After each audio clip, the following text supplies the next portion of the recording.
Setelah bertahun-tahun menanti, Nabi Ibrahim akhirnya memiliki seorang putra, Ismail alaihi salam, anak dari istrinya Hajar. Ia tumbuh menjadi anak yang soleh, kuat, dan patuh kepada Allah serta ayahnya. Namun ketika cinta seorang ayah sedang begitu dalam kepada anaknya, Allah menguji hati Ibrahim sekali lagi. Ujian paling berat, ujian yang menyentuh dasar cinta manusia, mengorbankan anak yang dicintai. Suatu malam, Ibrahim bermimpi. Dalam mimpinya, ia melihat dirinya menyembelih Ismail, dan ia tahu mimpi seorang nabi adalah wahyu dari Allah. Maka, ketika anak itu sampai pada usia sanggup berusaha bersamanya, Ibrahim berkata, "Wahai anakku, sesungguhnya aku melihat dalam mimpi bahwa aku menyembelihmu, maka pikirkanlah apa pendapatmu."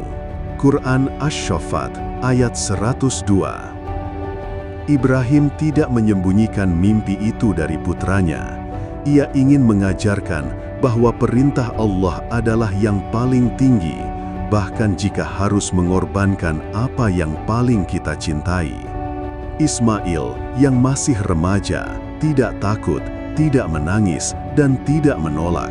Ia menjawab dengan kata-kata yang terukir abadi dalam sejarah iman dan ketaatan. "Wahai ayahku, kerjakanlah apa yang diperintahkan kepadamu. Insya Allah, engkau akan mendapatiku termasuk orang-orang yang sabar." Quran Asy-Syaffat ayat 102. Bayangkan, seorang anak rela disembelih demi mentaati perintah Allah. Inilah puncak ketundukan dan keimanan seorang hamba kepada Robnya. Ibrahim membawa Ismail ke sebuah tempat tinggi di luar Mekah. Sebagian ulama menyebut tempat itu adalah Mina. Ibrahim membawa tali dan pisau. Sesampainya di sana, ia membaringkan Ismail dan hendak menjalankan perintah Allah. Maka, ketika keduanya telah berserah diri, dan Ibrahim membaringkan anaknya di atas pelipisnya, air mata menetes dari mata seorang ayah, tapi tangan tetap taat menjalankan perintah Allah.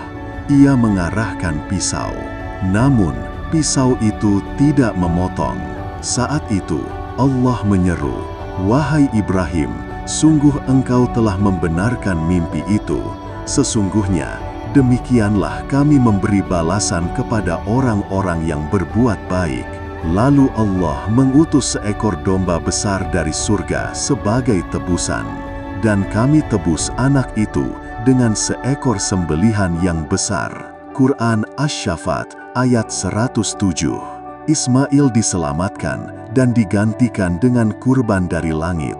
Peristiwa ini menjadi dasar ibadah kurban yang kita laksanakan hingga hari ini, setiap tanggal 10 Dzulhijjah. Kurban bukan sekedar menyembelih hewan. Kurban adalah tentang melepaskan apa yang paling kita cintai demi Allah. Tentang membuktikan bahwa tiada yang lebih kita cintai daripada Allah.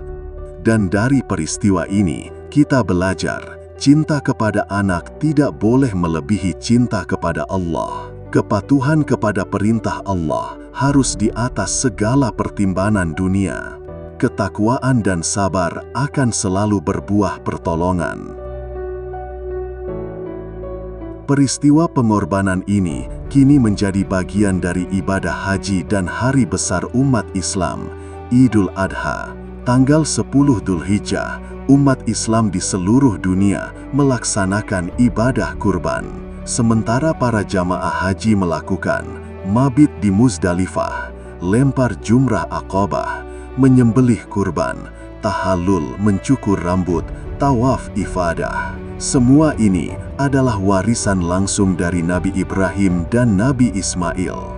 Dan berserulah kepada manusia untuk mengerjakan haji. Niscaya mereka akan datang kepadamu dengan berjalan kaki dan mengendarai unta yang kurus. Quran Al-Hajj ayat 27. Nabi Ibrahim alaihi salam telah lulus dari semua ujian berat, diusir dari kampungnya, dilempar ke dalam api, hijrah tanpa tempat, menanti anak puluhan tahun, diperintahkan menyembelih anaknya sendiri. Namun ia tetap teguh dalam iman, sabar, dan tunduk total kepada Allah. Firman Allah, sesungguhnya Ibrahim adalah seorang iman, teladan, patuh kepada Allah, hanif, lurus, dan bukan termasuk orang-orang musyrik.